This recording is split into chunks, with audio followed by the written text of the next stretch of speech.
نبی کریم صلی اللہ علیہ وسلم نے اس لشکر کا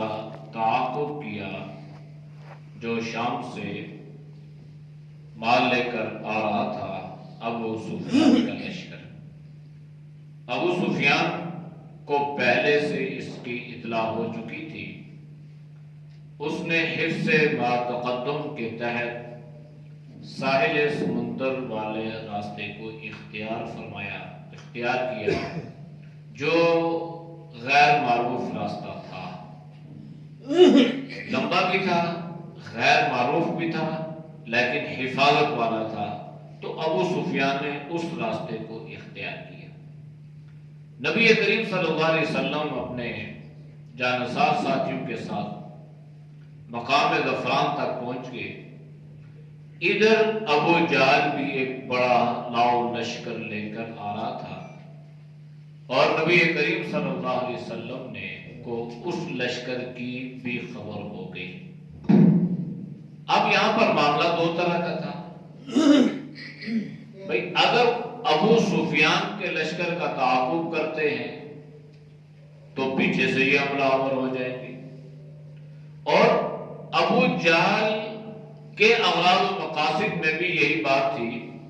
کہ ہم نے جس قدر ممکن ہو اپنے تجارتی قافلے کی حفاظت کرنی ہے۔ تو یہ بڑی پیچیدہ صورت ہے۔ اب پہلے تو ایک لشکر تھا، تو دو لشکر ہو گئے۔ پہلے تو کافروں کی ایک جماعت کا تعاقب تھا اور اب تو کافروں کی دو جماعتیں آپ کے سامنے آ گئی۔ اب ہوا یہ کہ یہاں پر نبی علیہ السلام نے صحابہ سے مشاورت فرمائی کہ اب آپ مشورہ دیں کہ اب یہ صورتحال جو ہے وہ اس طرح کی ہو چکی ہے، ہمیں کیا کرنا چاہیے۔ لیکن ایک بات نبی علیہ السلام نے صحابہ کے سامنے بیان فرمائی، اور وہ یہ تھی کہ اللہ نے آپ سے یہ وعدہ کیا ہے کہ اللہ ان دو لشکروں میں سے ایک پر اللہ آپ کو غلبہ عطا فرمائے گا۔ یعنی یہ اللہ کا وعدہ ہے۔ چاہے تو ابو سفیان کے لشکر کا انتخاب کرو، چاہے تو ابو جہل کے لشکر کا انتخاب کرو، لیکن اللہ کا وعدہ ہے کہ اللہ کی نصرت تمہارے ساتھ شامل حال رہے گی، اور ایک لشکر پر، ایک گروہ پر اللہ تمہیں غلبہ عطا فرمائے گا۔ اب تم جو سا چاہو۔ مہاجرین میں جو صحابہ تھے، حضرت ابوبکر، حضرت عمر رضوان اللہ علیہ، تو انہوں نے تو یہ مشورہ دیا کہ اللہ کے نبی جو آپ حکم فرمائیں، ایک سے لڑنا ہے تو بھی ہم حاضر ہیں، دو سے لڑنا ہے تو بھی ہم حاضر ہیں، جیسا آپ کا مشورہ ہو، جو آپ کی رائے ہو، ہم اس کے لیے تیار۔ انصار میں سے بعض صحابہ کی یہ رائے تھی کہ ہم بے سر و سامانی کے عالم میں آئے ہیں، لہذا ہمیں ابو سفیان کے لشکر کا تعاقب کرنا چاہیے، نہ کہ ابو جہل کے لشکر، اس لیے کہ وہ تو اسلحہ کے ساتھ آ رہا ہے اور ہم تو جنگ کے غرض سے نکلے بھی نہیں ہیں، اور تعداد بھی ہماری 313 ہے، اور تجارتی قافلے کے ساتھ تقریباً 40 سے 50 تک کے افراد ہیں، تو ہم ان پر تو بحفاظت آسانی کے ساتھ ان کا تعاقب بھی کر سکتے ہیں، اپنی گرفت بھی مضبوط رکھ سکتے ہیں، لیکن ابو جہل کے لشکر کے ساتھ ٹکرانا نہیں پڑا۔ تو اب یہ دو چیزیں اللہ نے ان آیات میں اس حقیقت کو بیان فرمایا، اور اللہ نے یوں ذکر فرمایا وَإِذْ يَعِدُكُمُ اللَّهُ، جب اللہ نے آپ سے وعدہ فرمایا تھا اِحْدَى الطَّائِفَتَيْنِ أَنَّهَا لَكُمْ، کہ دو گروہوں میں سے، طائفہ دو جماعتوں میں سے، دو گروہوں میں سے، دو لشکروں میں سے ایک پر اللہ آپ کو غلبہ عطا فرمائے گا۔ یہ اللہ کا آپ سے وعدہ ہے، اور یہ پکی اور یقینی بات ہے کہ ایسا ہوگا۔ اور صورتحال کیا تھی؟ وَتُوَدُّونَ، اور یہ چاہتے تھے، یعنی حالات صحابہ میں سے بعض انصار صحابہ جو تھے وہ یہ چاہتے تھے ان خیر ذات الشوکۃ تکون لکم، کہ تم ابو سفیان کے لشکر پر حملہ کرو، اس لیے کہ ابو جہل شان و شوکت والا ہے، اسباب والا ہے، اسلحے والا ہے، محنت اور مشقت اور مجاہدہ تمہیں زیادہ کرنا پڑے گا، اور ابو سفیان کے پاس جنگی ساز و سامان بھی نہیں ہے اور اس کے پاس افرادی طاقت بھی کم ہے، لہذا تم یہ چاہ رہے تھے کہ تمہیں کانٹا بھی نہ چبھے اور تمہیں غلبہ بھی ہو جائے، فتح بھی ہو جائے۔ اب ابو سفیان کے لشکر کا تعاقب اسی نیت سے کیا جا رہا تھا کہ ہمارے پاس تو اسباب نہیں ہے، ابو جہل کے لشکر سے تو ہم نہیں ٹکرا سکیں گے، ابو سفیان کے لشکر پر ہم آسانی سے قابو پا لیں گے، محنت مشقت اور مجاہدہ بھی کم ہے، لہذا تو اللہ چونکہ انسان کی نیتوں سے اور انسان کے حالات سے بھی اللہ واقف ہے، تو اللہ نے فرمایا تمہاری رائے یہ تھی، تم یہ چاہتے تھے کہ تم ابو سفیان کے لشکر پر حملہ کرو اور اس کا تجارتی سامان جو ہے وہ اپنی گرفت میں لے لو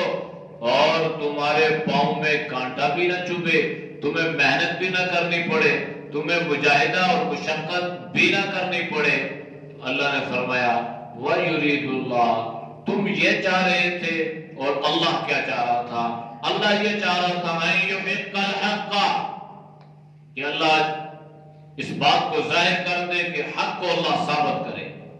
اللہ حق کو حق بنا کر لوگوں کے سامنے امت کے سامنے پیش کرے، اور بھی کلمات ہی اپنی کلمات کے ساتھ، اپنی طاقت کے ساتھ، اپنی مدد کے ساتھ اور اپنی نصرت کے ساتھ، وَيَقْطَعَ دَابِرَ الْكَافِرِينَ، اور اللہ یہ چاہ رہا تھا کہ اللہ کافروں کی کمر توڑ کر رکھ دے اور ان کو جڑ سے اکھیڑ کے پھینک دے۔ پھر کیا ہوا؟ وہ ہوا جو اللہ نے چاہا۔ نبی علیہ السلام موجود ہیں، 313 پاک نفوس، اور یاد رکھیں پوری دنیا کے مسلمان ہیں، مسلمان کہلانے کے دعوے دار ہیں، کلمہ پڑھنے والے ہیں، کچھ بھی ہیں، ان کا یہ عقیدہ ہے کہ کائنات میں سب سے عظیم ہستی جو ہے جناب نبی کریم صلی اللہ علیہ وسلم کی ہے۔ اگر یہ عقیدہ نہیں بھی ہے، یہ اگر عقیدہ اور نظریہ ہے کہ کائنات میں سب سے عظیم ہستی حضرت علی رضی اللہ تعالیٰ عنہ کی ہے، کیونکہ بعض لوگ ایسے ہیں جو امامت کو نبوت سے زیادہ درجہ دیتے ہیں، یعنی جو امام ہے نا وہ امام نبی سے بڑا ہے، یہ عقیدہ رکھنے والے مسلمان کہلاتے ہیں۔ لیکن ایسے عقیدے کے لوگ بھی تو صراحتاً یہ عقیدہ جو ہے یہ کفر ہے، کیونکہ بالاتفاق کائنات میں سب سے عظیم ترین ہستی نبیوں کی اور پھر آپ صلی اللہ علیہ وسلم کی، ان اماموں کو اللہ نے جو رتبہ عطا فرمایا وہ جناب نبی کریم صلی اللہ علیہ وسلم کی وجہ سے۔ حضرت علی کو مقام ولایت ملا نبی پر ایمان لانے کی وجہ سے، حضرت علی رضی اللہ تعالی عنہ کو مقام صحابیت ملا نبی علیہ السلام پر ایمان لانے کی وجہ سے، اسد اللہ کا لقب ملا ایمان لانے کی وجہ سے، عشرہ مبشرہ میں داخل ہوئے ایمان کی وجہ سے، اور خلفائے اربعہ میں آپ کو مقام اور مرتبہ ملا تو ایمان کی وجہ سے۔ تو حضرت علی رضی اللہ تعالی عنہ بھی ان 313 پاک نفوس میں موجود ہیں، اللہ کے نبی بھی ہیں، اور 313 کائنات کے عظیم ولی۔ اگر موجودہ دور میں اس کی تشریح کی جائے عوام الناس کو سمجھانے کے لیے اور خاص کر دیہاتوں کے لوگوں کو سمجھانے کے لیے، کائنات کے سب سے عظیم نبی، عظیم ولی بمانے دوست، اور 313 پاک نفوس اللہ کے ولی، تو اللہ کے نبی بھی ہیں، صحابہ کرام بھی ہیں، اور یہ کیا چاہ رہے ہیں کہ ہمارے پاؤں میں کانٹا بھی نہ چبھے، ہمارا خون بھی نہ گرے، محنت بھی نہ کرنی پڑے، مشقت بھی نہ کرنی پڑے، کوئی مجاہدہ بھی نہ کرنا پڑے، اور ہمیں اس لشکر پر غلبہ مل جائے۔ ان ولیوں کی موجودگی میں وہ ہوا جو اللہ چاہ رہا تھا۔ تو معلوم یہ ہوا کہ کسی نبی کے چاہنے سے کسی ولی، ایک ولی نہیں 313 ولی یہ چاہ رہے ہیں کہ انا غیر ذات شوکتی تکون لکم، کہ ہمارے پاؤں میں کانٹا بھی نہ چبھے،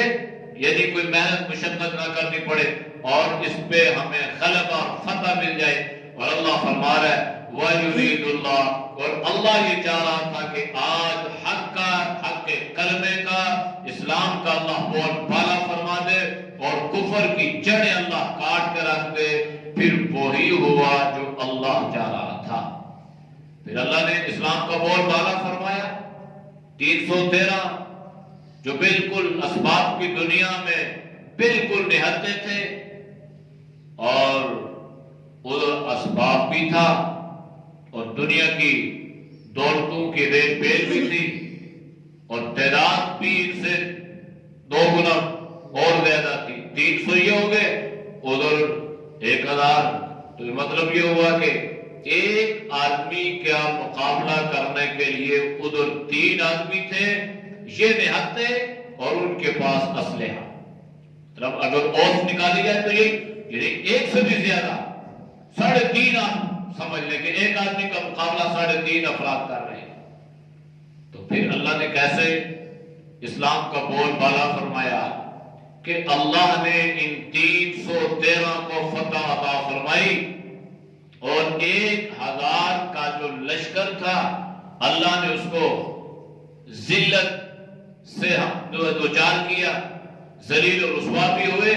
اور صرف یہ نہیں کہ ابو جہل جو اس لشکر کا سردار تھا 70 ساتھیوں سمیت وہ واصل جہنم ہوا، وہ مارا گیا، اور اتنے افراد ان کے گرفتار بھی ہو کر آئے، اور اللہ نے مسلمانوں کو مال غنیمت بھی عطا فرما دیا۔ یعنی جو منفعت ابو سفیان کے لشکر سے ان کو ملنی تھی بغیر کسی محنت کے، یہاں محنت تو ہوئی، مجاہدہ تو ہوا، لیکن یہاں پہ ایک صورتحال ایسی بھی آئی کہ بعض صحابہ نے اللہ کے نبی سے فرمایا کہ اللہ کے نبی آپ نے تو وعدہ فرمایا تھا کہ اللہ کی مدد، آج ابھی تک تو اللہ کی مدد کو ہم محسوس نہیں کر رہے۔ تو اللہ نے قرآن میں وَلَقَدْ نَصَرَكُمُ اللَّهُ بِبَدْرٍ وَأَنْتُمْ أَذِلَّةٌ، تم مغلوب ہو رہے تھے، اللہ نے تمہارے ساتھ مدد فرمائی، اور مدد اللہ نے جو فرمائی اللہ نے اس کا ذکر فرمایا۔ تو یہ عقیدہ اور نظریہ بھی اللہ درست کر رہا ہے کہ اللہ کے چاہنے سے ہوتا ہے، ساری مخلوق مل کر کسی کو ناکام کرنا چاہے، اور اللہ نے اس کے مقدر میں کامیابی کو لکھ دیا ہو تو کوئی اس کو ناکام نہیں کر سکتا۔ لِيُحِقَّ الْحَقَّ، اللہ پھر فرما رہا ہے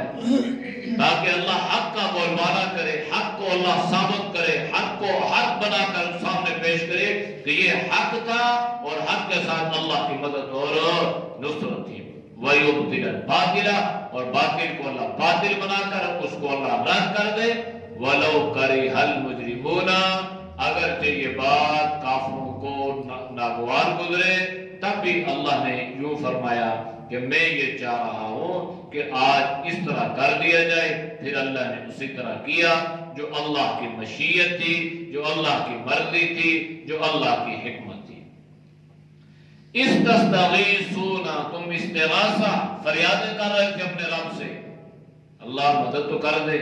تو اللہ نے کیا کیا؟ فاستجاب لکم، بس اللہ نے تمہاری دعا قبول کر لی، اللہ نے تمہیں جواب دیا، اور اللہ نے کیا فرمایا؟ انی ممدکم، بے شک میں تمہاری مدد کرتا ہوں، بِأَلْفٍ، 1000 کے ساتھ، من الملائکۃ، فرشتوں میں سے، مردفین، جو لگاتار آ رہے ہیں۔ اللہ نے فرشتوں کے ذریعے سے اس جنگ کا، اس غزوے کا نقشہ ہی پلٹ کر رکھ دیا۔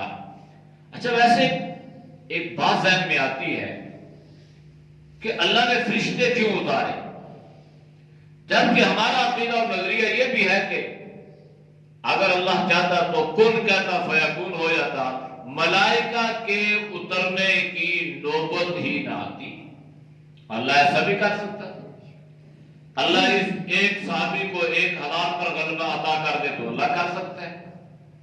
لیکن اللہ نے فرشتے اتارے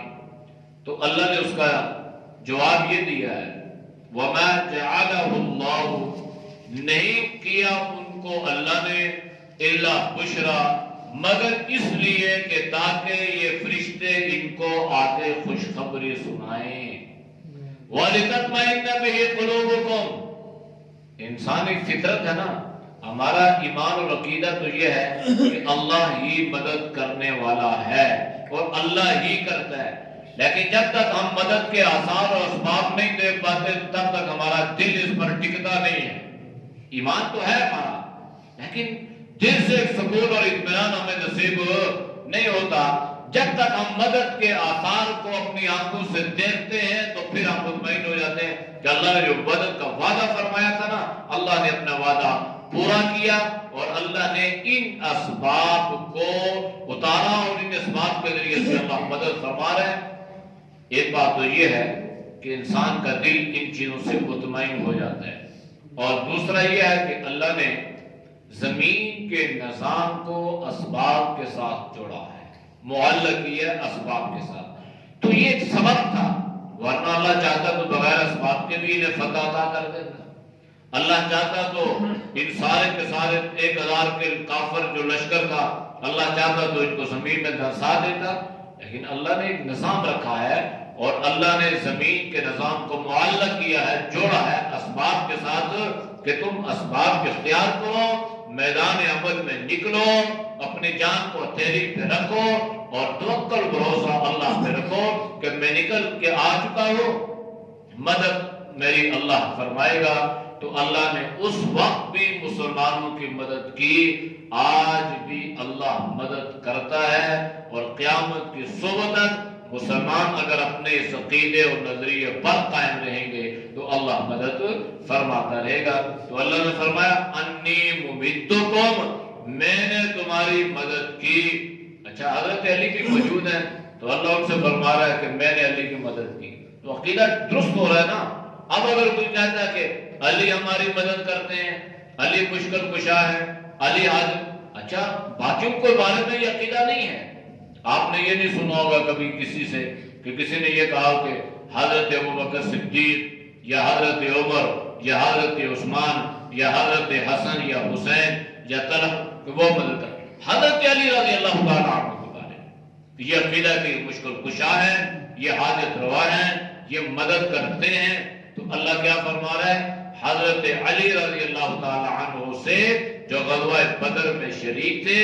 313 بدری صحابہ، جو بالاتفاق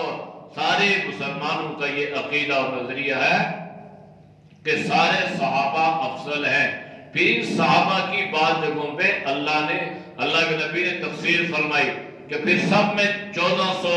وہ رضوان بیعت رضوان جو لے رہے تھے وہ صحابہ، پھر ان میں سے 313، پھر 313 میں سے 10 عشرہ مبشرہ، پھر 10 میں 4 خلفائے راشدین۔ یہ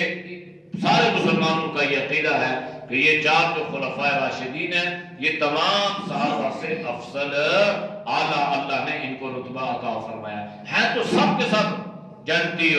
یہ بحث نہیں کرنی چاہیے، لیکن یہ عقیدہ اور نظریہ ہے۔ تو حضرت علی موجود ہے تو اللہ نے کیا فرمایا؟ انی ممدکم، میں تمہاری مدد کر رہا ہوں۔ تو گویا حضرت علی کی مدد بھی کون فرما رہا ہے؟ اللہ فرما رہا ہے۔ اور کیوں فرما رہا ہے؟ تاکہ تمہیں بشارت بھی مل جائے اور تمہارا دل بھی اس بات پر مطمئن ہو جائے کہ اللہ نے جو مدد کا وعدہ فرمایا تھا آج ہم اس مدد کو اپنی آنکھوں سے دیکھ رہے ہیں۔ وَمَا نَصْرُ، اور کسی کی طرف سے مدد نہیں اترتی الا من عند اللہ، مگر اللہ کی طرف سے مدد اترتی ہے۔ مدد وہ کرتا ہے جو خود مدد کا محتاج نہ ہو، جو خود مدد کا محتاج ہوتا ہے وہ مددگار نہیں ہو سکتا۔ تو اللہ کسی کی مدد کا محتاج نہیں ہے، اللہ الصمد ہے، اللہ ہر طرح کی امداد سے بے نیاز ہے، اور ساری کائنات اللہ کی مدد کی محتاج ہے۔ اس لیے اللہ نے فرمایا کوئی مدد نہیں کر سکتا مگر اللہ ہی کرتا ہے، اس لیے کہ اللہ زبردست حکمتوں والا ہے۔ اعوذ باللہ من الشیطان الرجیم، بسم اللہ الرحمن الرحیم، وَإِذْ يَعِدُكُمُ اللَّهُ إِحْدَى الطَّائِفَتَيْنِ أَنَّهَا لَكُمْ وَتَوَدُّونَ أَنَّ غَيْرَ ذَاتِ الشَّوْكَةِ تَكُونُ لَكُمْ وَيُرِيدُ اللَّهُ أَن يُحِقَّ الْحَقَّ بِكَلِمَاتِهِ وَيَقْطَعَ دَابِرَ الْكَافِرِينَ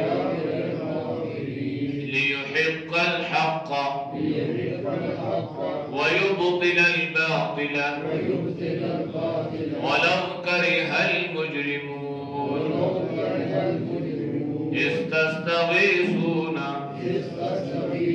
رَبَّكُمْ فَاسْتَجَابَ لَكُمْ أَنِّي مُمِدُّكُمْ بِأَلْفٍ مِّنَ الْمَلَائِكَةِ مُرْدِفِينَ وَمَا جَعَلَهُ اللَّهُ إِلَّا بُشْرَى وَلِتَطْمَئِنَّ بِهِ قُلُوبُكُمْ وَمَا النَّصْرُ إِلَّا مِنْ عِنْدِ اللَّهِ إِنَّ اللَّهَ عَزِيزٌ حَكِيمٌ۔ صدق اللہ العظیم۔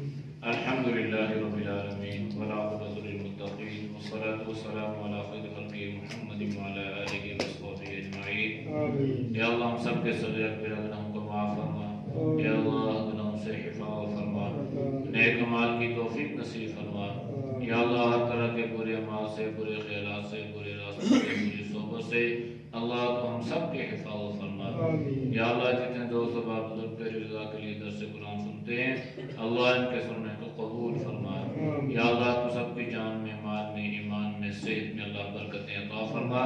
ہر پریشانی سے، ہر مصیبت سے، ہر آفت سے اللہ تو سب کی حفاظت فرما۔